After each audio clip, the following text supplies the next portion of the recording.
Do we get the music? No, too late. No intro music today. I guess not. Oh, I That's was well, yeah, I know, I know. Well, I hold was on. ready to dance. We'll get to it as we're getting our ducks in a row here with this show. For anybody catching this episode, we're going to be going live 3 days a week at noon Eastern every day. Talk about all things military and veteran, finance, wealth, jobs. Whatever, whatever current events. We want to be integrating there, talking about the economy. What are the opportunities these days for veterans? And really for active duty and military spouses as well, and how we need to be preparing these skill sets, developing rare and specialized skills, so that eventually you can control the source of your income. That's really what our mantra is all about. Sometimes you got to figure out what are you going to do with the money you have, and that's the other pillar of the topics we're talking about. But how you doing, man? Good. Yeah, I'm off to a great morning. Had a good workout. Got my got my coffee with me. Actually got some stuff done this morning. I feel good about that. Of course, I didn't have to play school marm either. Yeah, So yeah. How's that been going? it's fine. We got a couple days a week where we don't really have to worry about it. But it's still a little bit of an adjustment. We just have to work stuff into the schedule. I'm just, to the point now it's starting to get warmer out, and I'm like, I want to spend as little time inside as possible. Yeah, it's kind of crazy. I remember when I used to live in San Diego, I couldn't get anything done for a while because I just felt like I'm in San Diego. I got to be outside because I come from Germany, and it's usually you're not really worried thinking about the weather because all the time, but it just was so nice all the time. Felt like I had to be out doing stuff, and that's kind of how it feels these days. So that's kind of the catch-22 of being self-employed, for everybody. If you're thinking about that, you got to be disciplined because it is if I get in a few good hours of actual work in a day, I feel accomplished versus the 10 hours it takes to drive, one, get through traffic, get to work, get situated with all your colleagues. I mean, you don't get much work done anyways in a really work environment. You just waste a lot of time.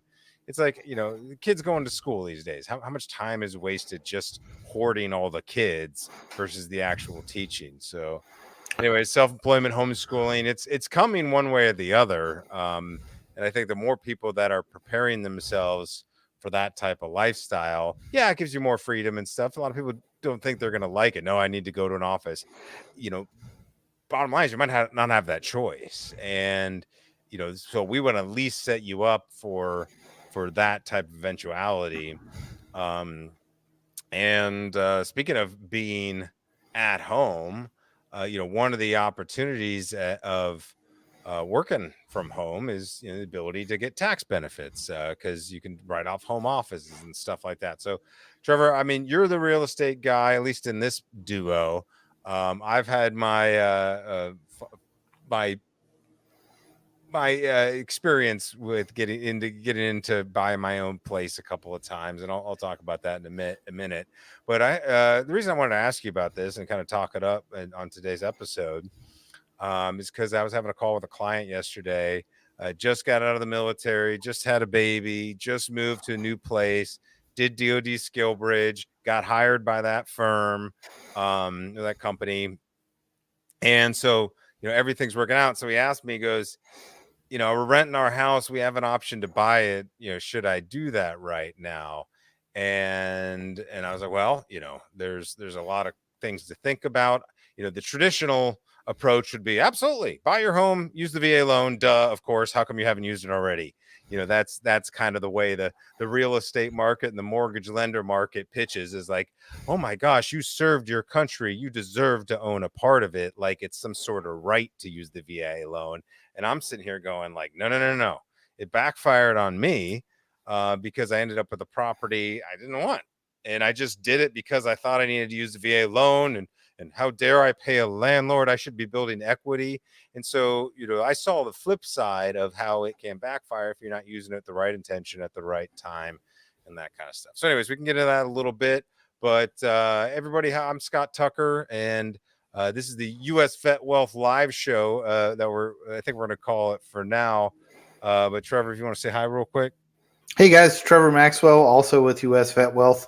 And I think this will be a good discussion because Scott and I are sort of on opposite ends of the spectrum with this, but we'll dive into that here in a few minutes. Yeah, I mean, see, I think that obviously there's a difference between home ownership and real estate investing, right?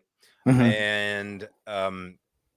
And I think where it gets pitched often is, when you're young in the military, use your VA loan, buy a property at your first duty station, PCS, rent that one out, buy another one, and keep doing that.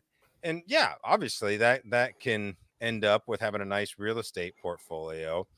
um, that said, I've run into people with 3 or 4 properties at various bases, and they're pulling their hair out every year because of all these things that are going along, finding renters. And so it just it that kind of threw me for a loop. I was like, oh, I thought that was the logical thing to do, and I see all these people not ending up better financially with it. And for me personally, I probably would have done something like that. Actually, probably not. I probably wasn't aware enough. I was traveling too much, but I happened to be in Germany, so I couldn't use the VA loan anyways. And when I did move back to the States, finally, I'm in my 30s. I'm in San Diego, and I'm thinking, okay, I rented a place for about 6 months just to get a lay of the land. But the first realtor I met, I was like, okay, I think I want to use my VA loan and buy a house. And he basically drove me around, showed me all these horrible properties that were way overpriced. And so I'm getting confused. Finally, I Googled something by myself and found a new condo building that was being built or renovated. So I got a condo in downtown San Diego in the sort of nice area. Um, and had to pay that guy a big commission, even though I found it. And then, and then at the end of the day, within the first 3 weeks, I had a person without a home who was walking the streets, used my patio as a toilet. Number two, had had um, the sink, my kitchen sink, completely overflow. I was in Thailand, and I got a call and a bunch of emails like your floor is flooding, like whole flood. They had to totally rip out. Luckily, I didn't have to pay for it. The HOA did. But they had to rip out my entire kitchen, the whole wall, redo all that kind of stuff. And then I was in a condo building, so I'm paying HOA fees. A friend of mine, this is a horrible story, but she had parked because I had a garage downtown. I didn't have a car, but I had a parking space, and so someone coming downtown to do business asked if they could park in my garage. She was leaving late at night. She got attacked and brutally assaulted and raped. In that, and I'm just going like, this whole thing is just not going well. So I sold, got the hell out of there. Now I'm on the East Coast and loving it. So that's my that's my background in owning real estate. And so I love seeing the people who have success with real estate. And again, getting back to that client who's looking to settle down, young family, our real estate prices right now. I haven't been following the market exactly. Of course, it's different in every city, but rumor has it that ever since the lockdowns, prices have been skyrocketing, especially outside of the big cities as people are leaving the cities. So anyways, that's been running through my mind, not just the last day or so, but really the last few months, when it comes to this topic. And Trevor, I know you're big. You love looking at properties. You and your brother have an investment company that you guys run and look for Yep. properties and stuff. And I'm friends with a bunch of West Point grads who have a whole group. And actually, I went to a conference and they're really into it when it comes to real estate investing, where you're getting money from other people and using other people's money to invest in real estate. But I think from an individual family perspective, we're talking about 90% or more of our community who aren't going to be doing all the flipping houses and rental property stuff. What is the lay of the land? So, yeah, I think actually right now there's a kind of a shortage of listings. But I think we should, if we're going to get into this discussion, we probably need to differentiate something right now. Buying a house that you're going to live in for you personally, like your home, is a lot different than buying an investment property, because you need to look at it two different ways. When I look at an investment property, I look at it at, it's a math problem, right? Does the cash flow work? What are the HOA fees? Like, how much profit am I going to make off of this? Can I, a lot of real estate investors will say, well, you make money on the front end too, right? When you buy, being able to get the place at a price that guarantees you'll be able to sell it for more later on down the road and recoup your investment, and that you're also going to have good cash flow when it comes out of there. You know, those are things, on top of that, you also want to use as little of your own money as possible to do it, because like that attitude, like you have, like renting, well, I just rent and it's somebody else's problem. I love that. Like, hey, that's great. I would love to use your money to pay off my investment property. So to me, that's fine that there's folks out there that have that attitude, especially in this area where we live with tons of military.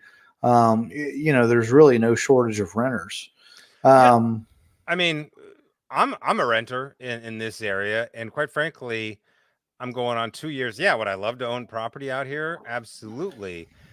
At the same time, I've learned to value my mobility. And I like the idea of being able to pop smoke and move very, very quickly when other opportunities or locations, um, arise. And, I when I showed up here, the market was already really high. So the better thing to do, from at least from an investment standpoint, is wait. Wait until opportunity. Don't just jump in to an average market. But not everybody has that luxury, right? Yeah. And so, kind of getting back to that, what I was saying before, that's not what I'm looking at if I'm buying a house now. And I think that's what happens with, like you said, and I know a lot of people who are in the military that have done this too, where they say, well, we go buy a house everywhere we go and then we rent it out. Well, the problem is, there's those two conflicting approaches for buying a house, right? When you're buying a house for you to live in, you're probably not looking at, like, how much can I cash flow off of this? How can I use as little of my own money as possible? Because you're going to use your money to pay it off. You're not using somebody else's. If you got a family, you want to look at things like school districts and property taxes. And, there's a whole other set of criteria that you want to look for in evaluating a house that's going to be yours. And so because you're doing that, maybe that house that you bought, you go out and buy the $300,000 or $400,000 4-bedroom, 2.5 bath, 2,500 square foot corner lot. Chances are you're not going to be able to necessarily get the same cash flow renting that thing as you would off of a 2-bedroom or 3-bedroom, 2-bathroom condo that maybe you're paying $100,000 for.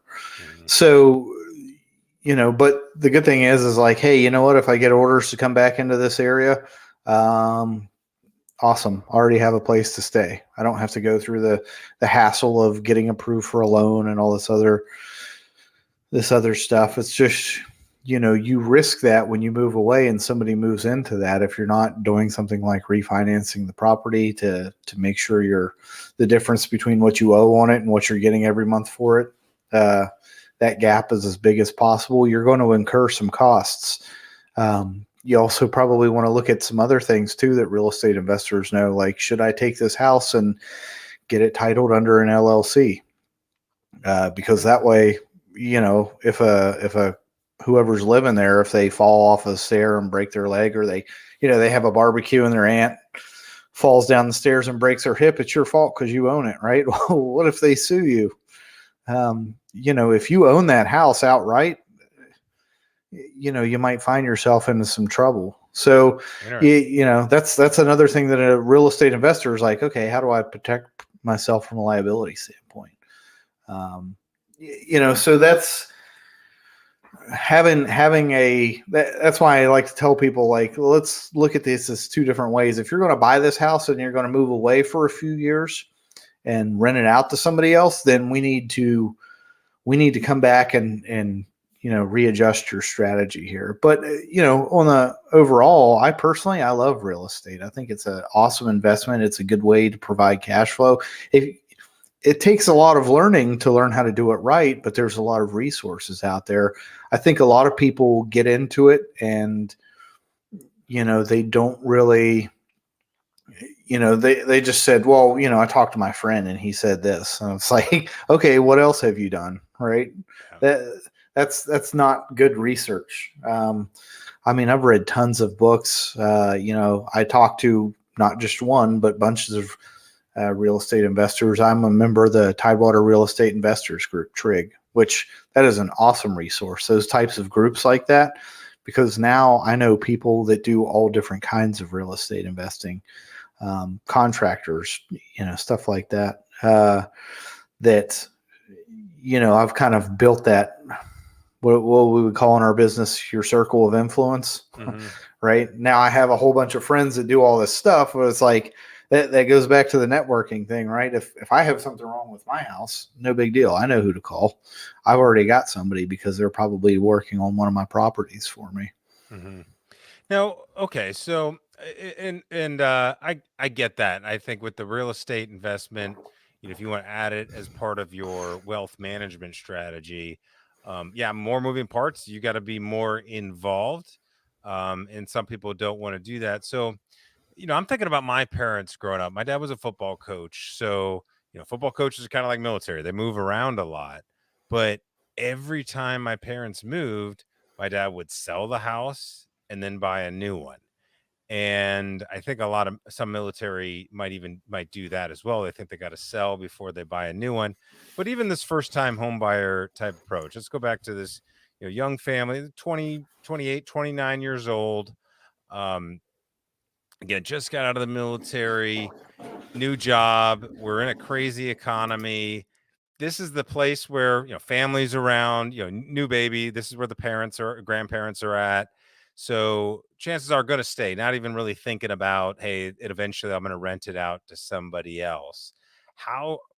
What are the factors to make that decision, knowing that prices are it's probably overpriced, don't want to get ripped off. But what I was telling him was, hey, if you're going to stay there, even if the price is that high, you're still getting a 30-year mortgage. What's the payment? A few extra $100 a month. What is that in the big scheme of things?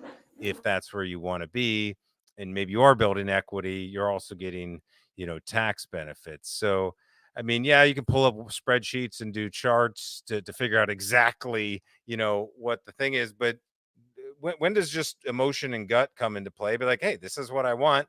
It's within my budget. I need, I need a place to stay anyways. Yeah, it's overpriced right now, but I need it. So when do you make those trade-offs? Yeah, that's a good point too, because there's a lot more to it. We're talking about, now that we've already made the distinction between investing and buying a house that you're going to live in, understand that when you're buying your own house, that there's some other components that aren't necessarily, you can't just do the math on it to say yes or no. What's the market look like? Virginia Beach, where you live, is significantly more expensive than where I live in Suffolk. My house in Suffolk would probably cost, at least $600,000 or $700,000 in Virginia Beach. For the type of neighborhood that I live in. Out here, it's less than that. So looking at that, but there's a trade-off, right? If I want to get down to Virginia Beach, there's about a 25 to 30 minute, maybe 45-minute drive if I'm going to the ocean front. But I don't care. Like, I don't need to. I got the Nansemond River right here. We go out paddleboard. We still get dolphins and shit out here. So, yeah.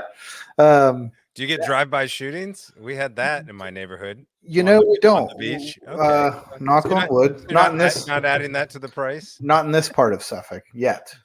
Because that's the thing is, like, I live on the beach, and I'm in a rental property, and quite frankly, I don't really care if my kitchen's super nice and up to date or whatever, but this place needed a lot of repairs.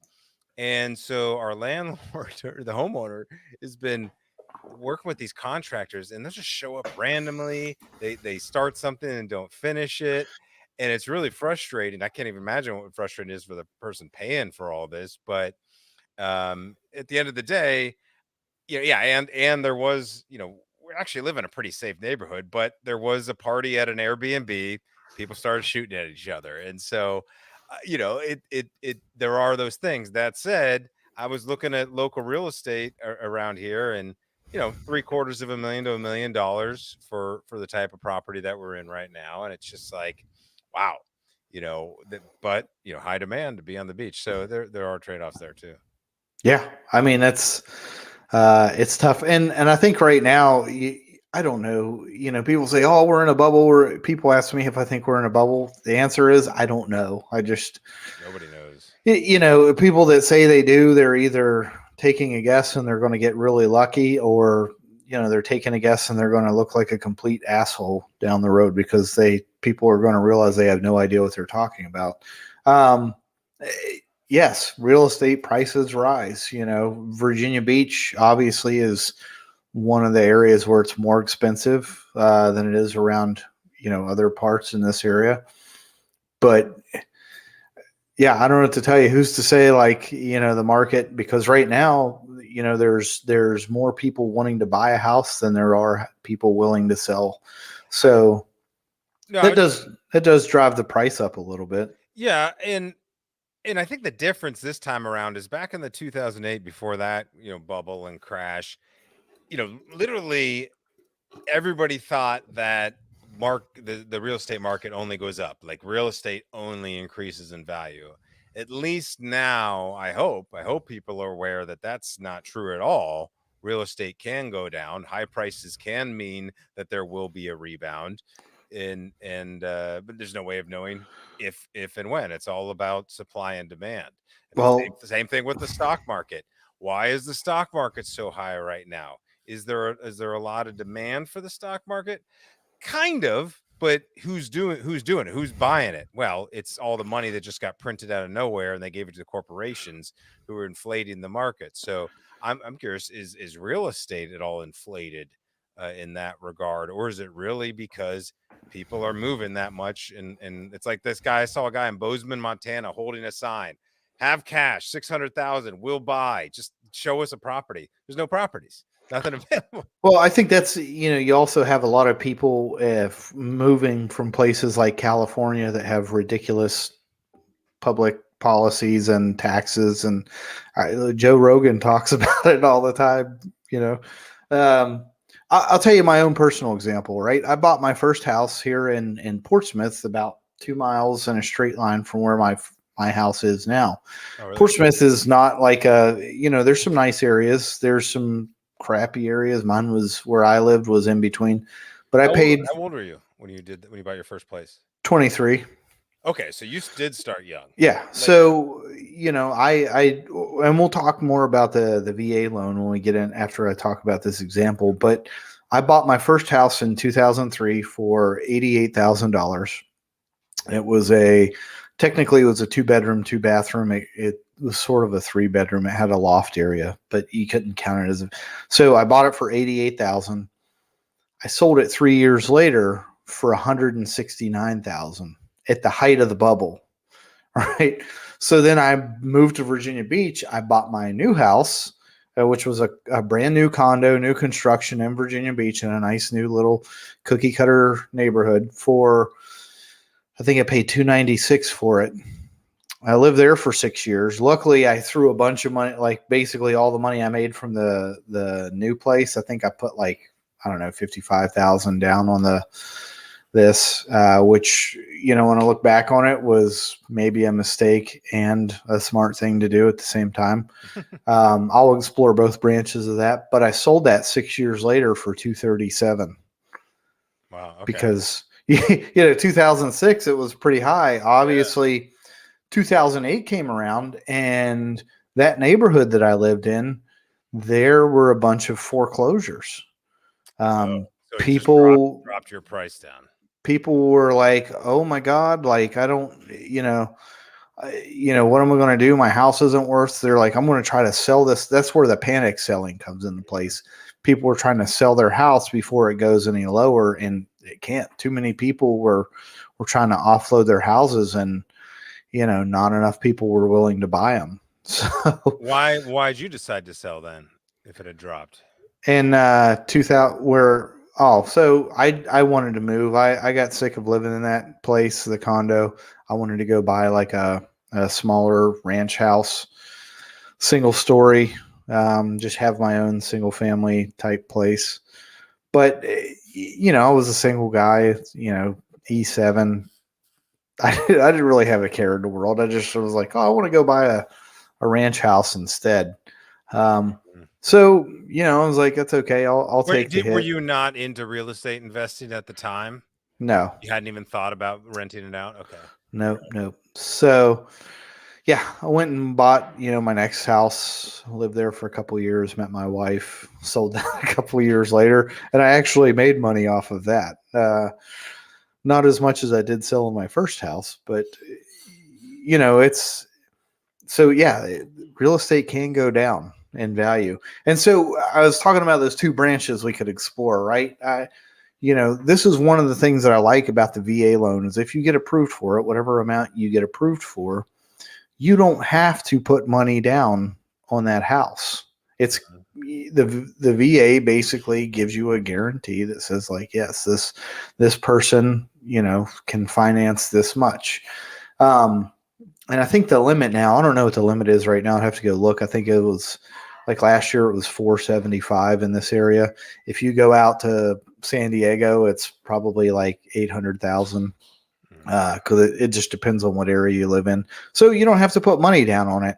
And I like that because that's kind of like one of my tenets of basic, foundations of personal finance.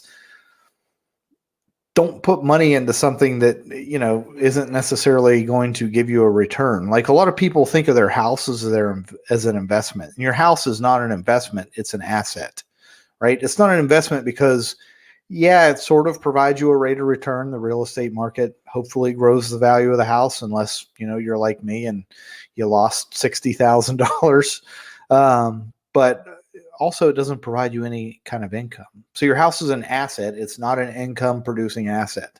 Frankly, it's a liability because regardless, even if you pay it off, you're still paying property taxes at whatever value the government says it's worth. Well, not only I've that, heard horror stories of people that thought they bought their property outright, weren't making an income, just saying, hey, I'm going to live off this. And then the government says, oh, your property's now worth $10 million. You owe us $10,000 a month in taxes. And they're like, well, the thing about that is there's actually tax auctions for people that pay all. And that's one of the things I don't like is people go think because their house is paid off that they're good. And, those taxes don't get paid and they'll put a tax lien on your house. They will take your house and auction it off. I saw talk to a guy in Virginia Beach who that's one of the things that he does. He's like, I go look for these houses with tax liens on them and I take the property, I pay the lien and now I own the house and I could go in and fix it up and sell it at a significant profit. But my other thing with this is, if your house is paid off, people will say, well, there's a book out there, where people talk about like, well, yeah, if you have a net worth of over $1 million, you're a millionaire.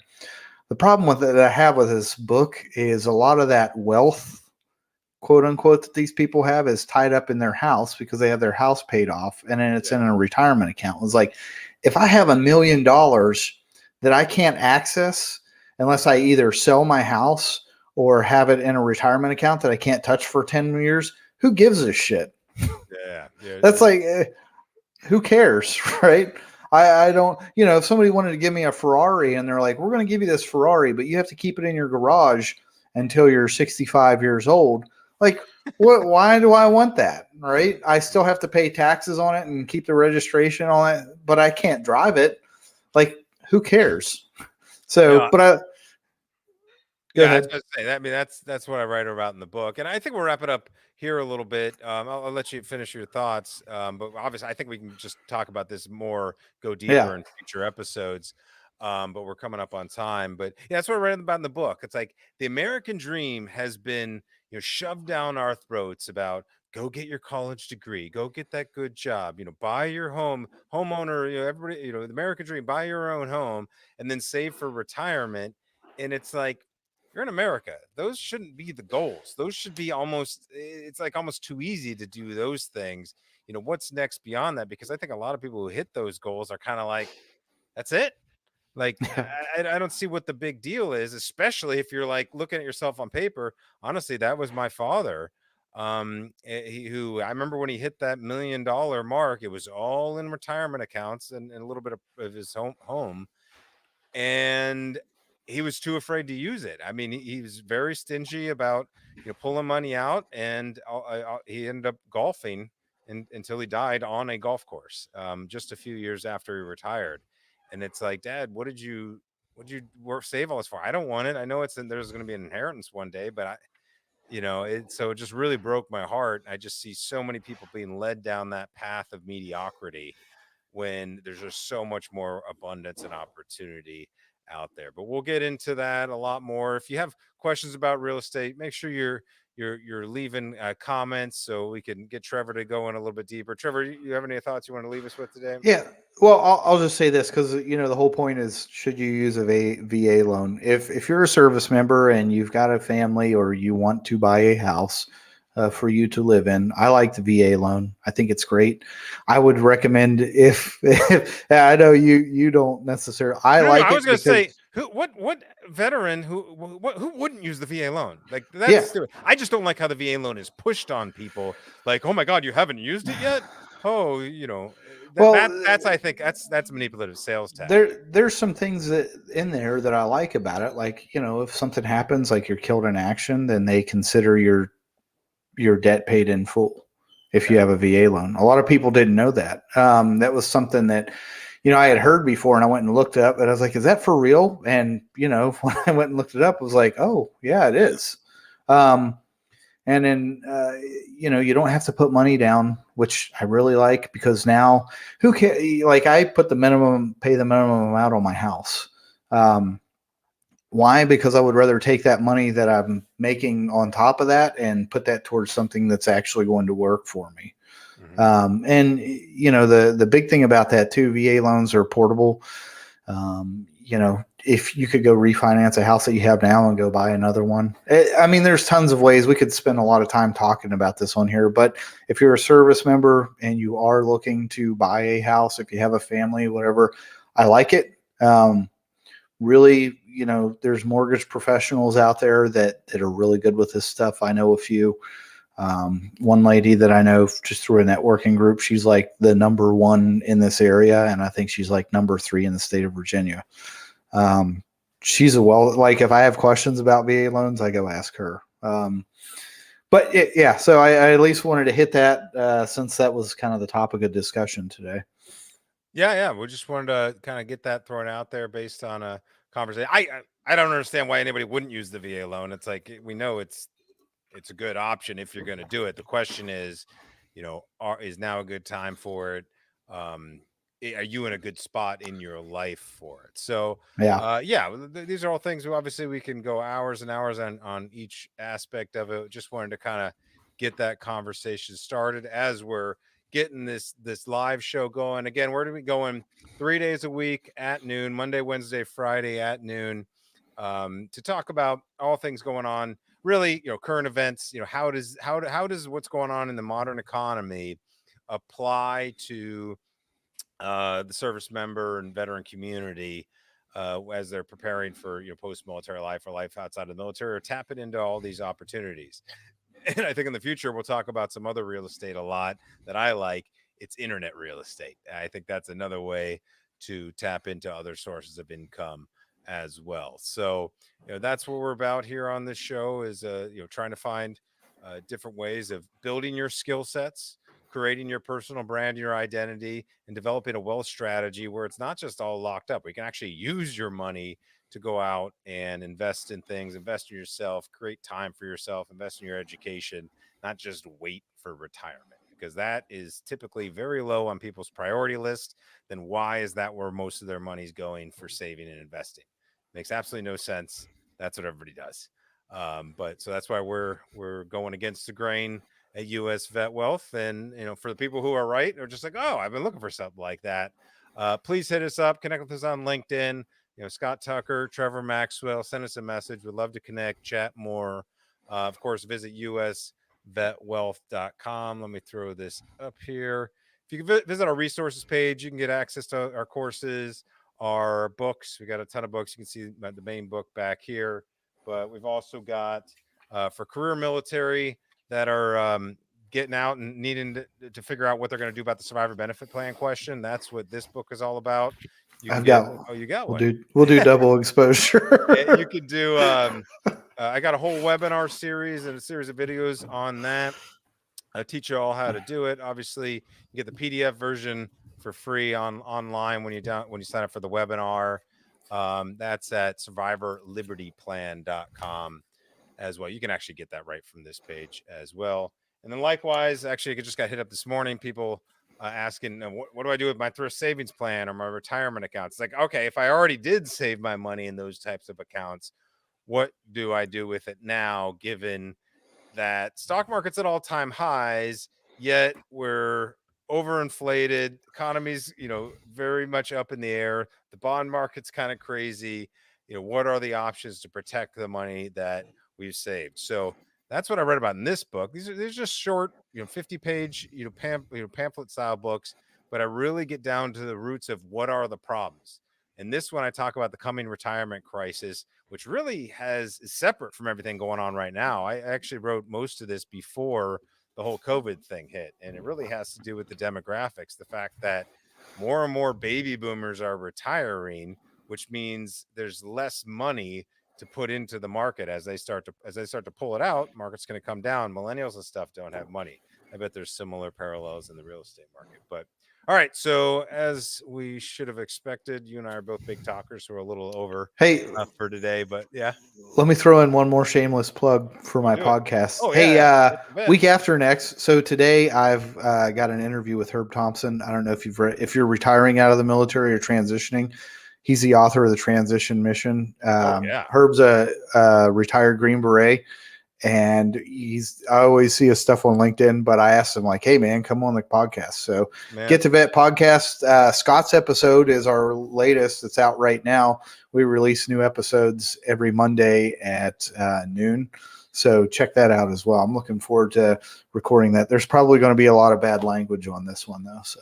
Oh, I bet. Yeah. I think once I met Herb Thompson online, I've never actually had an opportunity to speak with him, but I've definitely been following him on LinkedIn ever since I got active, and I think he inspired me that I wasn't worthy of the beard that I had at the time, because he did it so much. I finally shaved. I was like, no, these guys are doing it better than me. But awesome. Well, hey everybody, thanks for joining us. I really appreciate the people who came on live, and yeah, we look forward to getting to know you more as we get this show going. Thank you for bearing with us as as these things go. This is one of the things I like to teach is I think everybody should be doing podcasting and writing books and stuff. And the cool thing is it doesn't have to be perfect when you start. So we're not too worried about that. We just want to communicate with people, allow people to get to know us, and obviously continue to build our network and give back to our community as best we can by bringing these topics to light. So we will see you all on Friday at noon. Spread the word.